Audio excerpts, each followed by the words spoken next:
L'intitulé réservé à ce sujet paraîtra pour certains mal fichu.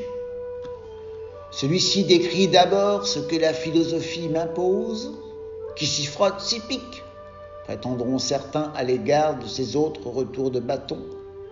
Me concernant, j'aurais peut-être dû renoncer à ce genre d'aventure que la philosophie propose. L'idée arrivée à un certain âge, consistant à me vouer à la pêche, ne fut pas sans me séduire un peu, à condition que les poissons attrapés furent remis à l'eau.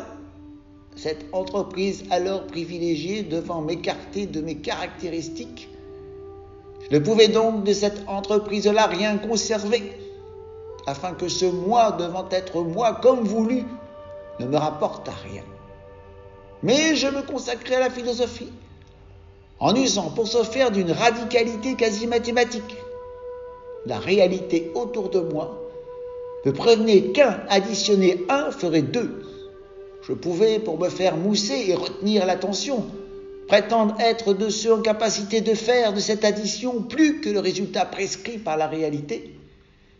Après tout, depuis des lustres, cette surenchère mensongère en guise de manœuvre pour emporter l'adhésion s'avérait être un genre de mode récurrent des politiques aux artistes en passant par les religieux.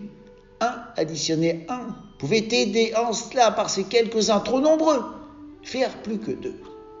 Le supplément en question étant de coutume incarné par les mêmes personnages, cela en quelque sorte vendait de la magie, sans prendre seulement la peine d'user de ces tours spécifiques qui lui donnent corps, la crédulité des masses devant offrir de quoi à cette impasse.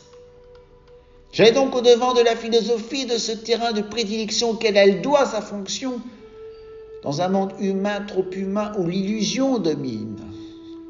J'allais par cette volonté faire de moi un étranger, en me confiant à ces éclairages que la réalité permet, me présentant ainsi nos décors pour ce qu'ils sont, leur fausseté, leur rafistolage, à ce point que les envers de ces décors-là, si caricaturaux, par la philosophie se distinguaient d'entrée de jeu par leurs endroits, comme si ces décors furent pris en quelque sorte la main dans le sac.